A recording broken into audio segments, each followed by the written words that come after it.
مطلب دے دوں گا. کسی نے سوال کیا کیا شادی کا کھانا کھانے سے اپنے دل سخت بن جاتے ہیں اور گھر میں شادی کے کھانے کا حصہ آیا تو کھانا چاہیے نہیں, اور اس کے علاوہ آیت کریمہ میں ہم نہیں گئے پھر بھی وہ لوگ حصہ بھیج دیتے ہیں, تو اس میں کیا کرنا چاہیے. کسی نے سوال کیا. دیکھیے شادی کا کھانا کھانا شریعتاً کوئی حرام نہیں ہے,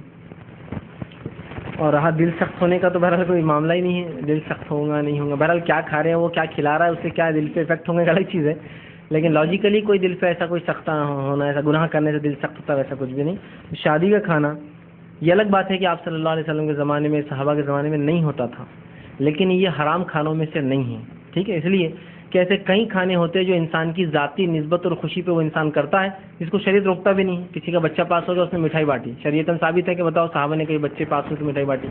نہیں ہے, لیکن کیونکہ نا اس کی نسبت حرام ہے, یہ کہ انسان کی ذاتی خوشی ہے کہ اس کو دنیا میں اللہ نے کوئی ترقی دی, اس ذاتی خوشی میں وہ کچھ بانٹ دے تقسیم کر دے تو انشاءاللہ اس میں کوئی فرق نہیں پڑتا. تو اسی طرح گاڑی لیے تو لوگ ایک دوسرے بولتے چلو پارٹی دو کھانا کھلاؤ, یا اس طرح سے جو ہے کسی بچی کی شادی ہوئی تو کوئی کہتے بھائی کہ, تو بہرحال یہ حرام نہیں ہے. بہرحال مطلوب تو یہ کہ نہ کیا جائے تاکہ نکاح کو جو ہے سادہ سستے سے سستا اچھا رکھا جائے, لیکن بہرحال کسی کو اللہ نے دیا کرنا چاہتا ہے تو اس کو حرام قرار نہیں دیا جا سکتا. چونکہ حرام نہیں ہے تو نہ یہ جا کر کھانا حرام ہے, نہ گھر آئے تو کھانا حرام ہے, نہ اس سے کوئی دل کی سختی اور اس کا معاملہ. دوسرا آیت کریمہ یاد رکھیے, اس کی مجلسوں میں جانا یا اس میں حصہ لینا یہ بدعت ہے,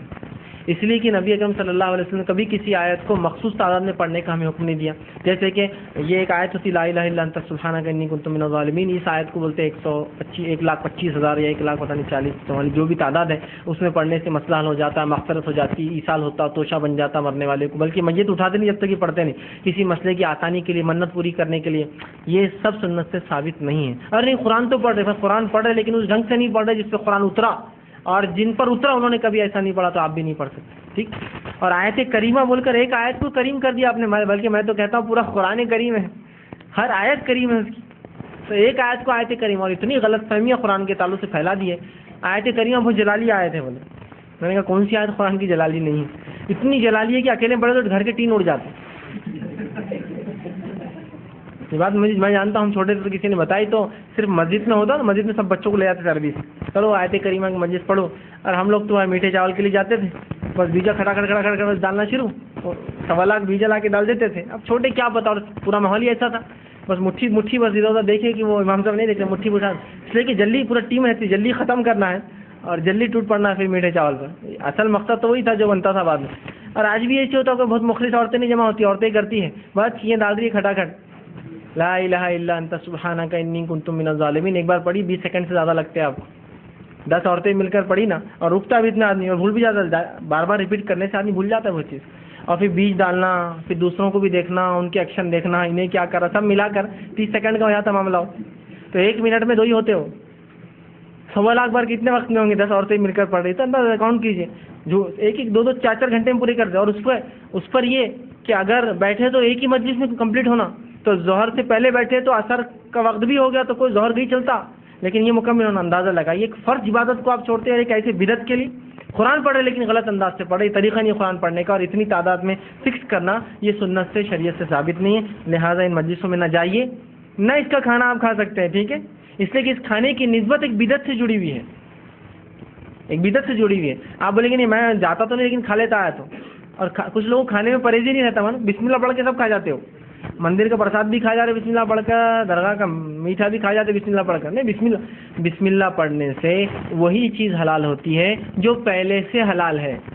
بسم اللہ پڑھنے سے حرام حلال نہیں ہو جاتا, سمجھ رہے ہیں بات کو, پورا قرآن پڑھنے سے بھی حرام حلال نہیں ہوتا. تو بسم اللہ ان چیزوں پر پڑھ کے کھائیے جو پہلے سے کھانا حلال ہو. حلال کے بعد, ٹھیک, حلال کھانا کب ہوتا ہے, جب وہ کھانے کی اشیاء حلال ہو جس چیز سے بنا ہے. دوسرا, وہ کھانے کی نسبت حلال ہو,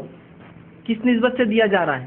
اور وہ کھانا جس پیسے سے کھلایا جا رہا ہے وہ حلال. یہ 3 چیزیں حلال ہوں گی تو کھانا حلال ہوتا ہے. ٹھیک, کہ پیسہ جس سے بنایا گیا, جو چیز جس سے بنی, جس سے, اور تیسرا جو نسبت سے کھلایا جا رہا ہے. تو یہاں نسبت غلط ہے, یہ ایک بدعت کی نسبت, مطلب ایک بدعت کر رہے ہیں تو اس کی نسبت سے آپ کو بلا رہے ہیں اور یا آپ کو دے رہے ہیں, تو آپ لیجیے, مت انہوں کہیے کہ ہم فاتحہ کا کھانا نہیں کھاتے, بول دیجیے آپ ایک بار, تو معاملہ ختم ہی ہو جائیں گے. یہ آیت کریمہ کا ہم نہیں کھاتے, ہم مستحق نہیں اس کے بولنا, آپ کسی کو دیجیے بیچارہ جو مستحق ہے. بہت لوگ تو بالکل گر پڑ کے کھاتے اس کو,